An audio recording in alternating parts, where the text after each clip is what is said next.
A new chief walked in the back door, and before his name even reached the roster, a white cop spat in his face. By lunch, the whole precinct had learned what leadership really means. Not from a lecture, not from a memo, but from a man who knew the power of restraint better than the comfort of rage. He didn't shout, he just stood there, with spit on his cheek and fire simmering under his skin, making everyone in that room question the uniform they wore. His silence wasn't weakness. It was a storm holding its breath. What happened next was not only a lesson for the aggressors, but also a powerful reminder of empathy, responsibility, and the ongoing fight for equal dignity. We're about to share a powerful moment of truth. But first, drop your location and let us know, have you ever witnessed or experienced something like this? Don't forget to hit that subscribe button, because tomorrow we have another incredible story, and there are many surprises waiting for you in the next parts. Richard Nelson didn't look like command that Tuesday morning. That was no accident. No crisp uniform, no shine on his shoes. Just a plaid shirt, faded at the seams, jeans that had seen overtime, and sneakers that whispered instead of screamed. He parked his car in the last row of the precinct lot, not because he was ashamed, but because he was watching, observing. A new chief in an old town, with even older habits. Blue Ridge, North Carolina. Picturesque from a distance, problematic up close. Richard had seen the files, read the redacted complaints, watched the numbers not line up with the stories. But papers lie, faces don't. So he walked through the side entrance with the posture of someone who didn't need to be noticed to take control. Inside, the building hummed with fluorescent buzz and familiar tension. Phones rang, boots clapped on tile, and the break room coffee smelled like it had been percolating since Sunday. Richard moved through it all, silent, invisible on purpose. If he was going to lead this department, he needed to know what it really was, not the version they presented to press conferences and city councils. The real thing, the way they spoke when the doors were shut and the brass was gone, and within minutes, the real thing introduced itself. "Hey, you." A voice, sharp, casual, cocky. Richard turned. A white officer stood just outside the break room, arms crossed, badge tilted like it was part of the performance. Daniels, that was the name etched into his chest. Behind him, two others leaned on filing cabinets, watching like they'd seen this scene before. "You lost?" Daniels asked. "This isn't a shelter. You need to take that mess somewhere else." Richard said nothing, thought about saying something, then chose not to. Daniels stepped closer. "I said get out of here. We don't need vagrants wandering the halls. What? You looking for a free cup of coffee or a place to nap?" The others chuckled. Richard didn't blink. His silence made them louder. "You hear me?" Daniels said, voice rising. "We got standards here. You don't look like you meet any of them." And then came the moment. Daniels leaned in, too close, face twisted in contempt, and with a smugness carved from habit, he spit. Straight into Richard's face, a wet, deliberate insult. Time paused. The room didn't gasp, it chuckled. One officer tapped his knee in amusement. Another muttered, "Teach him early." But Richard didn't move. He reached into his back pocket, pulled out a cloth, and wiped his cheek. Once, firmly, with the kind of grace that only comes from choosing dignity over impulse. "Is this how you treat everyone who walks through these doors?" he asked. Voice low, measured, deliberate. Daniels smirked. "Only the ones who don't belong." Richard looked at him, looked through him, then turned. No argument, no reveal, no scene. Just the sound of his footsteps disappearing down the hallway like a match that hadn't burned yet but would. The officers behind him laughed a little too hard. Daniels shook his head, satisfied. But the truth? He had just burned a bridge he didn't know he was standing on. Because what kind of precinct sees a hoodie before it sees a man? What kind of officer spits at a stranger and calls it procedure? And what happens when the man you mocked is the one holding your badge review in his back pocket? Richard walked away, not because he was afraid, but because the moment wasn't ready yet. The truth hadn't landed. But it was coming. Quiet as justice, heavy as consequence, and far more permanent than spit. The briefing room was alive with noise that didn't belong to professionals. It belonged to people too comfortable. Chairs scraped against tile, inside jokes bounced between walls, and half-empty coffee cups sat next to loaded pistols like caffeine mattered more than conscience. Daniel stood near the back wall, retelling his version of the morning. His arms waved with animated pride, retelling how he put some vagrant in his place, complete with sound effects and mimicry. Laughter followed him like a loyal dog. He didn't know he was narrating the opening scene of his own downfall. Captain Harris entered with the steady walk of a man who had done this 1,000 times. He wore formality like a uniform, even when out of uniform. His mustache twitched with irritation as he raised a hand and called for order. The noise dimmed, but didn't vanish, until he said 6 words that turned the air sharp. "It's time to meet your new chief." That sliced the atmosphere cleaner than any whistle. The posture in the room shifted. Laughter turned to murmur, smirks straightened into polite curiosity. But Daniels, he was still grinning, still clueless, still clinging to the power he thought he'd earned with a badge and a spit. Captain Harris cleared his throat. "As most of you know, Chief Caldwell retired last month. We've been waiting on confirmation of his replacement. Today, it's official." He paused, giving the moment weight. "You're about to meet a man with over 2 decades in law enforcement, a track record of clean reforms, and a reputation for zero tolerance when it comes to corruption or bias. He's here to lead, not to please, so I suggest you show him the kind of respect that doesn't have to be taught twice." Richard entered through the side door, silent, composed, folder in hand, and just like that the room broke. The laughter stopped. Faces rearranged themselves like bad actors caught off script. Some didn't breathe, others blinked rapidly, trying to reconcile what they were seeing. "Daniels?" His jaw disconnected from his face. The man he spat on was walking toward the podium like he owned the floor. Because now he did. And he wasn't just walking. He was reclaiming every inch with the poise of a man who knew the difference between control and fear. He didn't need applause. He didn't ask for silence. He just placed the folder on the lectern and looked up. One long, steady scan of the room. No blinking, no hesitation, no anger either, just truth. Raw and smooth like stone. When he spoke, it wasn't loud, but it cut. "My name is Richard Nelson. As of today, I'm your new chief of police." No one moved. No one exhaled. The tension had gone from subtle to suffocating in under 3 seconds. Daniels looked like someone had drained the color from his body. Gone was the confidence. Gone was the smirk. Now there was just silence and sweat. Richard let the stillness hang. Let it do the talking. He opened the folder with the calm of a surgeon, glanced at the first page, and then closed it again without needing to read. He already knew what mattered. "This morning," he said, "I walked through this building unnoticed. That was intentional. I didn't come to be celebrated. I came to observe.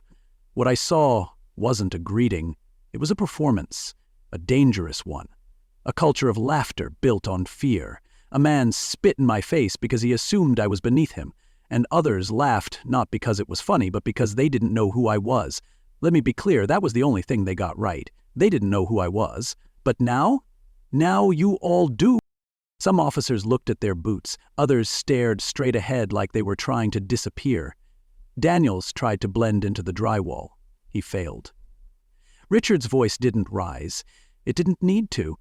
"Some of you laughed when you thought I was powerless. You're not laughing now." That line didn't need an echo. It sat in the room like a verdict.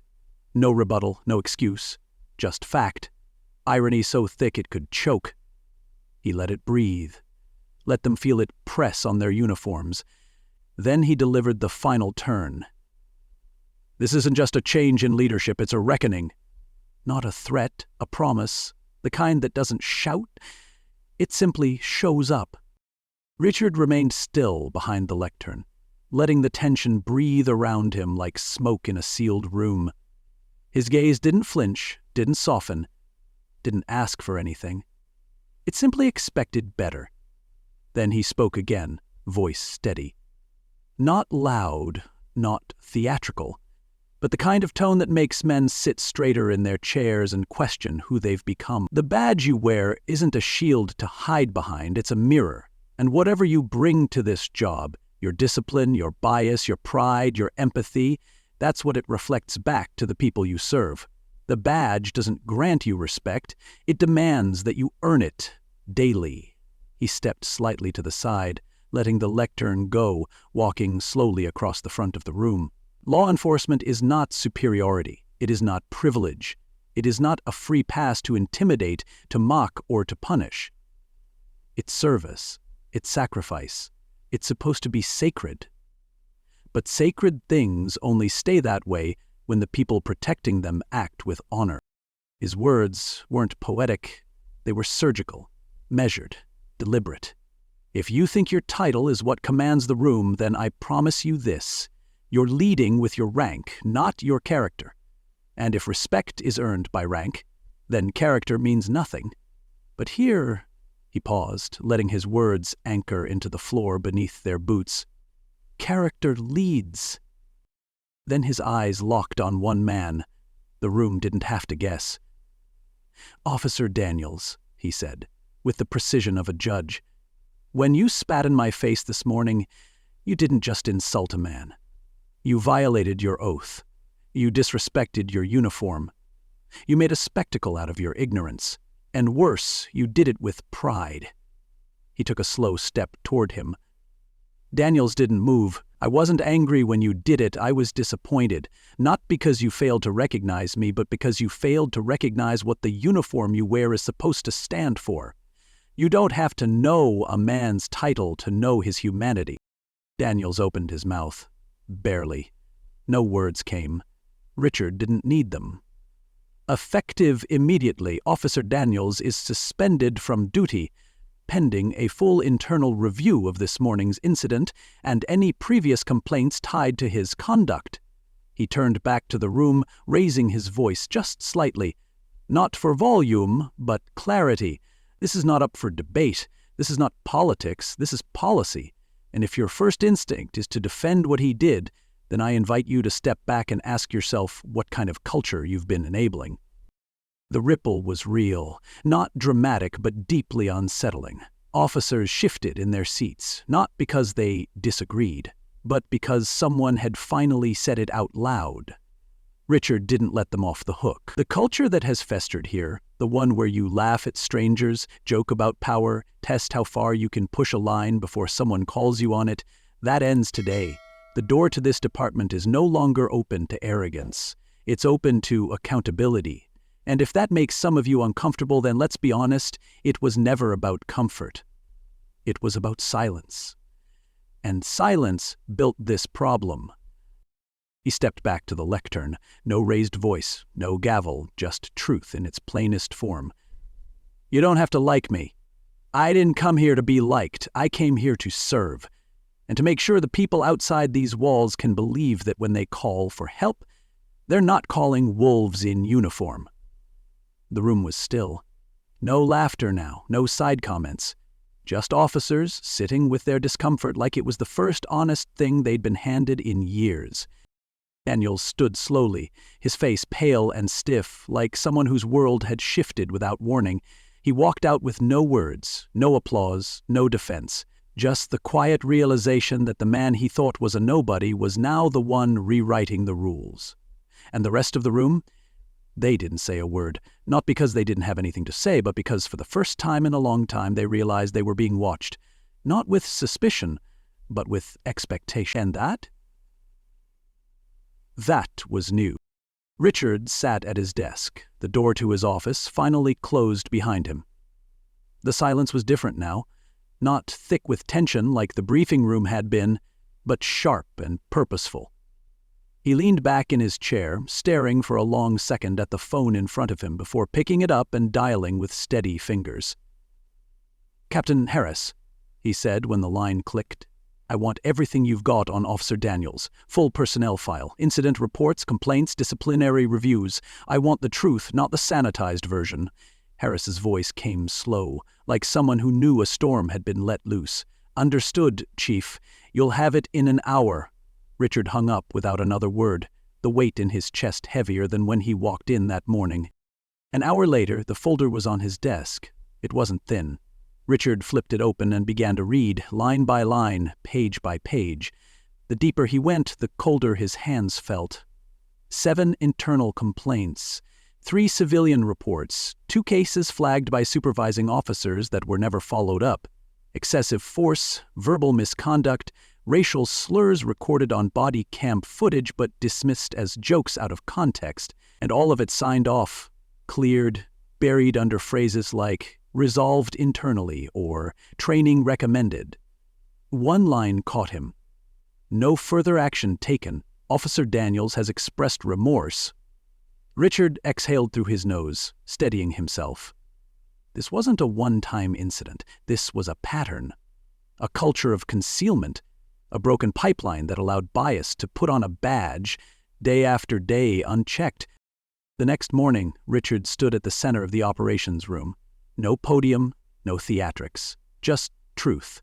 "Starting today," he announced, "there will be a full internal audit of every disciplinary file in this department. That includes complaints against active officers, training records, and closed investigations. We will not be governed by silence. Every officer will complete a new training module on ethical conduct, cultural awareness, and use of force. These aren't boxes to check. They're standards to live by." A few heads nodded, a few folded arms told a different story. Richard kept going. "We're bringing in third-party oversight for internal affairs. We're rewriting the manual, not just to cover us legally, but to reflect what this department is supposed to mean morally." The reactions weren't uniform. Some officers leaned forward, listening with the kind of hunger that only comes from knowing something has been broken for a long time. Others clenched their jaws, shifted uncomfortably, clearly resisting the change, but smart enough not to say it out loud. Richard saw both. He welcomed both. Resistance didn't scare him. Indifference did. But even in the tension, he saw glimmers of something unexpected. Respect, not the kind you demand with rank, but the kind you begin to earn when people see that your words match your walk. He stayed late that evening, reading through more personnel files. The rot ran deeper than he thought, but it was also more isolated than he feared. Not everyone was dirty, but too many had stayed silent. It was close to 7 when Officer Reyes knocked on his door, lingering like she wasn't sure if she should speak. Richard looked up and nodded. "Come in." She stepped inside, nervous but determined, her voice low but clear. "Chief, I just wanted to say thank you. For today, for not pretending." He closed the file in front of him and gave her his full attention. "What's on your mind?" She hesitated, then spoke the kind of truth that sticks. "I knew Daniels was a problem. I saw how he treated people. But I stayed quiet. I was new. I was scared. I didn't want to be a target." Her eyes glistened, but her voice held steady. "I want to do better. I want to be the kind of officer you're trying to build this place around." Richard nodded slowly. "That's all I ask. It starts with honesty. And you just showed me more of it than half the files on my desk." After she left, Richard sat back and exhaled. Progress never walks in wearing a ribbon. It arrives quiet, raw, and fragile. But it had entered the room, and that was enough. For now. Reform wasn't a slogan here, it was a blueprint, one floorboard at a time. He looked around his office, thinking about all the invisible dust hiding in the corners of departments like this across the country. Then he smiled, just slightly, not because the job was done, but because the lie was done, the one where pretending not to see makes you innocent. It doesn't. Rot hides best in routine, he whispered to himself. But we've ripped up the floorboards. He stood, grabbed the next folder, and got back to work. Because a new culture doesn't bloom overnight, but today, it cracked the concrete. It was a warm Saturday morning when Richard stood on the edge of a schoolyard fence, watching children race across the grass in squeaky sneakers and untamed laughter. The annual Blue Ridge Community Day had returned. Bounce houses, folding tables lined with homemade pies, face paint smudging in the sun. It was the kind of event that painted the town in soft colors, even if some of the darker corners still existed beneath the surface. He didn't wear his uniform, didn't bring a speech, just jeans, a polo, and the weight of his role folded into his shoulders. A few handshakes here, a nod there, a few cautious glances from parents unsure if his presence meant a problem was coming or leaving. Richard made his way toward a group of students lining up for cotton candy when he felt a small tug on the side of his shirt. A boy, maybe 10, maybe a little younger, looked up at him with wide eyes and furrowed brow. His backpack hung loose on one shoulder and his shoes looked like they'd been handed down a few times. "Are you really the chief?" he asked, voice curious but not impressed, like the title meant something, or maybe didn't. Richard crouched to meet him eye level. "I am," he said, smiling gently. The boy nodded, hesitated, then said, "My dad says the police don't care about us, not people like us." There it was. Not a question, but a confession. A scar handed down before the boy could spell badge. Richard didn't answer right away. He didn't want to offer something polished. He wanted to offer something true. "What's your name?" he asked. "Ty," the boy replied. "Well, Ty," Richard said, "your dad isn't wrong about how things have been. But he doesn't know me yet. I can't undo what happened before I got here. But I can promise you this. I see you, I hear what you just said, and I won't forget it when I go back to work on Monday." Ty looked at him quietly. "Does that mean you'll fix it?" Richard paused again. "It means I'll try. Every day, with everything I've got. And if you ever need help, real help, you come find me. Deal?" The boy's expression softened just slightly. "Deal." Back at the precinct, the changes Richard had started were beginning to take root. A new code of conduct was pinned to every wall. Ethics training was mandatory and meaningful, not some checkbox before a lunch break. Complaints could now be submitted anonymously and externally reviewed. 2 senior officers, who had once rolled their eyes at Richard's first meeting, had since requested early retirement. Their replacements weren't just younger, they were better, not perfect. Not saints, but accountable, humble, eager to serve without the armor of arrogance. Richard started attending morning roll calls not to grandstand, but to be present, to be seen. He held one-on-ones in his office that didn't feel like interrogations but invitations. Slowly the station began to sound different, less gossip, less fear, more eye contact, more listening. But not everyone was on board. A union rep cornered him in the hallway one afternoon with a clipboard full of complaints. "You're changing too much, too fast," he said. "You're getting good officers scared to do their jobs." Richard raised an eyebrow.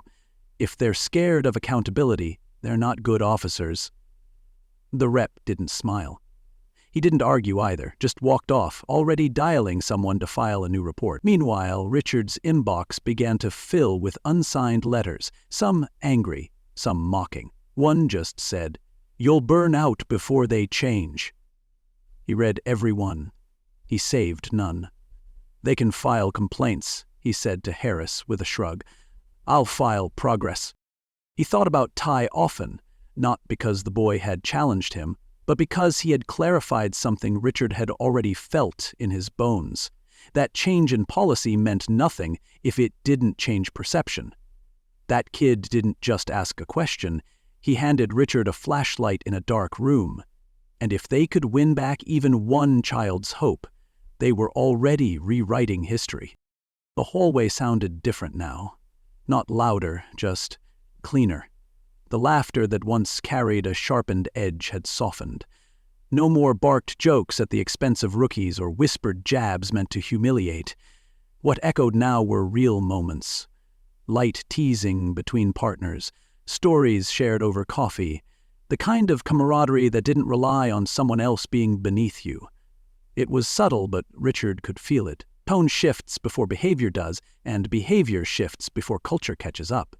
He stood near the vending machine one afternoon and watched two officers help a trainee who had dropped a stack of reports. No one rolled their eyes, no one filmed it, they just helped. Quiet, normal, but in this place, normal was a revolution. Daniels was gone, terminated 2 weeks after the investigation confirmed what Richard had suspected. His personnel file told one story, but the silence of his peers had told a louder one. There had been no protest when the announcement came, no locker cleaned out with flair, just an email sent, badge collected, nameplate removed. A chair in the briefing room now sat permanently empty, and no one joked about filling it. If anything, it became a reminder that accountability wasn't just possible, it was happening, and while some might have muttered behind closed doors, no one said it out loud. That, too, was a kind of progress. New faces began to fill the gaps. Officers who looked like the city they served, black, Latino, Vietnamese, white, gay, straight, ex-military, first-generation college grads. What they had in common wasn't identity, it was intent. They didn't walk in with chips on their shoulders or old-school swagger. They came with questions, with open eyes, and with a desire to serve, not dominate. Richard held orientation in person, sat with them, listened to what brought them here, and told them what kind of department they were walking into. Not the one they'd read about in old forums, but the one they had the chance to help redefine. He didn't sugarcoat the history. He handed it to them whole and asked them to build something better from it.